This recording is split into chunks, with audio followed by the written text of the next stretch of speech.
시청자 여러분 안녕하십니까? 깐돌쌤TV의 박쌤 인사드리겠습니다. 자, 여러분 공부하기 힘드시죠? 공부를 어떻게 해야 될지도 모르겠고 또 공부를 좀 하다 보면 또 집중력이 금방 흐트러진단 말이죠. 자, 그래서 다시 집중을 잡는 방법도 어렵고, 그래서 깐돌쌤TV가 여러분들에게 드리는 새로운 커리큘럼, 새로운 프로그램입니다. 바로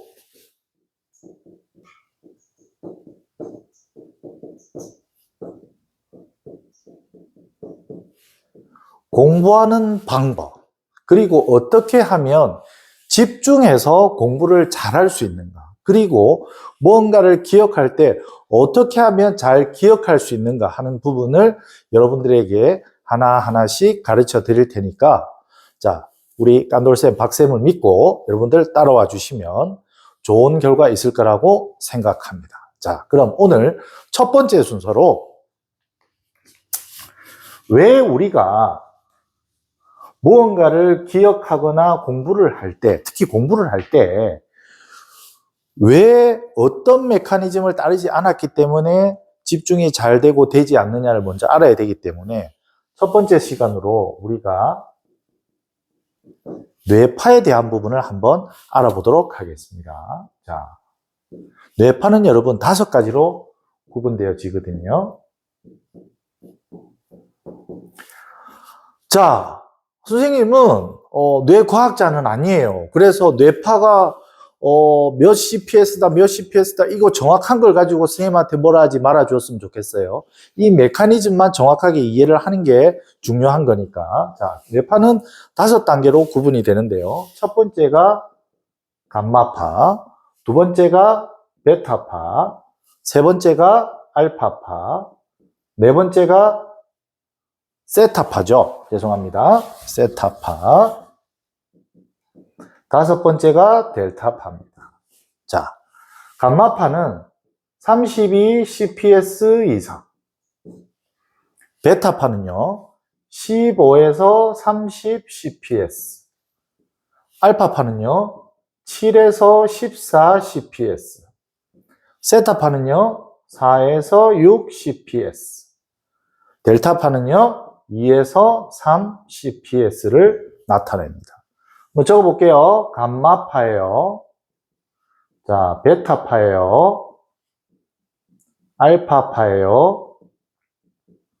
세타파예요. 자, 델타파예요. 자, 그럼 여러분, 이 CPS가 뭘까요? CPS는 Cycle per Second의 약자입니다. 여러분, 초당 주기라고 하는데요.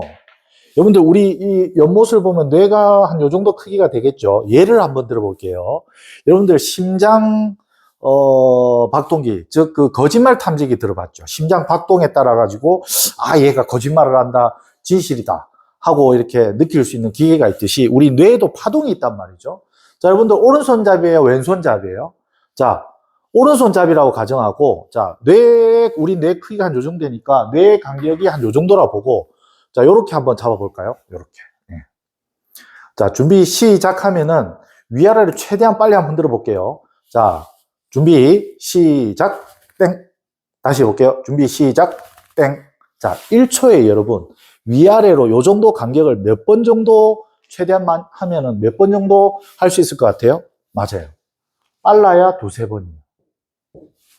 그런데 우리 뇌 속의 뇌파, 감마파는요, 1초에 방금 봤던, 내가 실제로 해보니까 2번, 3번밖에 뛸 수 없었던 그 뇌파가 32번 이상 뛰는 상태예요. 엄청나게 많이 뛰는 상태죠. 그럼 이 상태를 어떤 상태로 봐야 되겠습니까? 맞아요. 극도의 흥분 상태예요. 광란 상태죠. 자, 여러분들 간질이 뭔 줄 알아요? 뇌전증이라고 하죠. 뇌에 문제가 생겨갖고 뇌파가 너무 상승해서 실제로 보면 입에 거품을 몰고 이렇게 발작을 하는 증상이죠. 자, 중요한 거는 뇌에 문제가 생기는 이 간질 환자는 이 발작을 하고 나서 발작을 한 줄을 모르고 있어요. 계속 가야 되겠네요. 자, 요거 시간이 제법 걸린다, 그죠? 오늘 첫 번째 시간, 뇌파 한번 알아보는데 계속 한번 가보도록 할게요. 자, 간질 환자는 발작을 하고 나서 내가 발작을 했다는 사실 자체를 기억을 못 합니다. 여러분, 극도로 흥분하고 나서는 내가 왜 화를 낸지 기억이 안 날 때가 있죠. 그때의 뇌파를 바로 감마파라고 합니다. 자, 그러면 베타파는 32번 이상 뛰는 것보다는 조금 적게 뛴다, 그죠? 15번에서 30번 뛰어요. 이 상태는 어떤 상태냐? 맞아요. 초조, 불안, 긴장 상태를 나타내요. 막 100m 달리기 하기 전에 막 이렇게 준비할 때 보면 막 소변 마렵죠. 그리고 막 시험 치려고 할 때 선생님이 시험지 나눠줄 때 막 긴장되고 그러잖아요. 그때의 뇌파 상태다. 자, 그러면 우리가 공부를 하기에 가장 적합한 이상적인 상태의 뇌파는 어떤 상태냐? 맞습니다. 여러분들 추측하고 계시는 학생들이 계시겠네요. 알파파 상태인데요. 알파파 상태는 두 가지 상태로 나타나요. 첫 번째가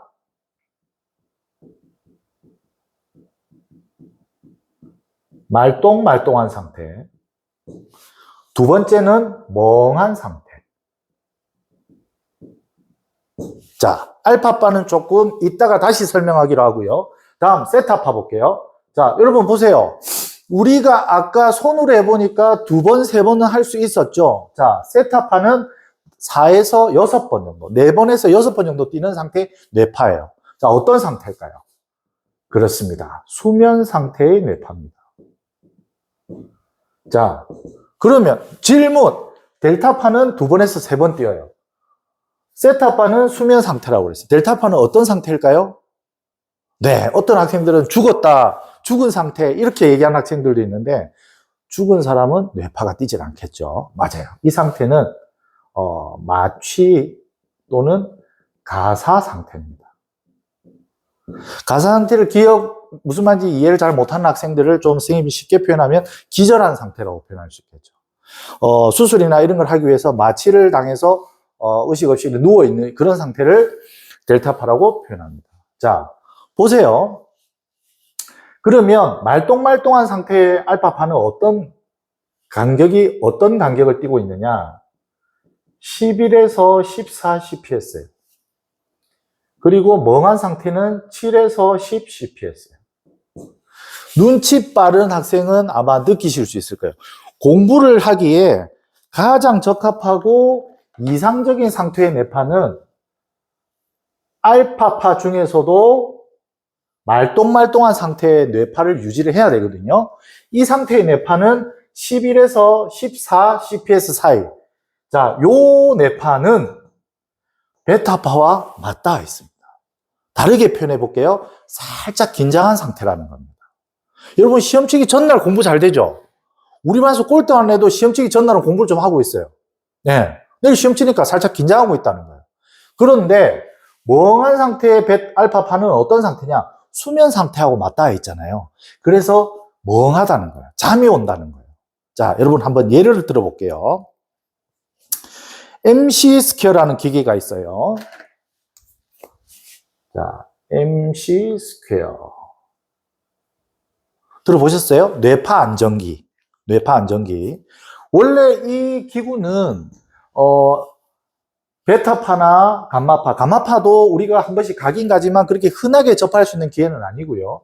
공부를 할 때 보면 좀 긴장되고 불안해서 공부 잘 안 되던 학생들을 뇌파를 안정시켜서 공부를 잘하도록 만들기 위한 학습 보조 기구인데, 여러분, 이 기계, 보조기구 좋아요. 좋은데, 이 기구를 껴가지고 모든 학생이 다 공부를 잘할 수 있다면, 아마 MC 스퀘어를 모르는 학생이 아마 없었을 거예요. 맞잖아요? 자, 그 말은 반대로 표현하면, 이 기계를 꼈을 때 효과를 보는 학생도 있지만 효과를 보지 못하는 학생도 있다는 얘기예요. 왜? 이걸 꼈을 때 어떤 학생은 이 상태를 경험하고 어떤 학생은 이 상태를 경험하거든요. 그래서 멍한 상태에 있는 거를 여러분도 공부를 열심히 집중해서 잘 하다 보면 한 번씩 잠이 와요. 그걸 잠이 올 때 그냥 자버리는 학생이 있을 것이고, 그 다음에 잠 오는 걸 이기려고 세수를 하거나 기지개를 켜서 깨어서 다시 공부를 잘 해내는 학생이 있을 것이고, 어쨌든 중요한 거는 멍한 상태에 있는 것을 이겨내야 되는데 MC 스퀘어는 뇌파를 베타파 상태의 뇌파를 알파파로 안정을 시켜줄 수 있는데 도움은 줄 수 있지만 멍한 상태를 또 깨우는 것까지는 조금 어렵다. 본인의 의지가 들어가야 된다. 라는 부분에서 효과를 보는 학생과 보지 못하는 학생이 나뉜다고 보면 됩니다. 자, 그러면 이번 강의의 주제죠. 자, 깐돌쌤, 박쌤이 여러분들한테 드리는 하나의 팁이죠. 그리고 하나의 방법이에요. 그게 뭡니까? 우리는 이런 보조기구 없이도 몇 분 내에, 5분 내에 여러분 베타파 상태의 초조하고 불안하고 긴장된 상태의 어떤 뇌파를 알파파 중에서도 말똥말똥한 상태로 들어가게끔 만들기 위한 그런 방법을 여러분들에게 이제부터 소개해 드리도록 하겠습니다. 자, 오늘 강의는 여기까지 하도록 하고요. 자, 앞으로 여러분들 매 강의 끝에 선생님으로부터 전해 들으실 말이 있습니다. 바로 이 말입니다. 여러분, 선생님은 여러분을 믿습니다. 여러분은 할 수 있습니다. 수고하셨습니다.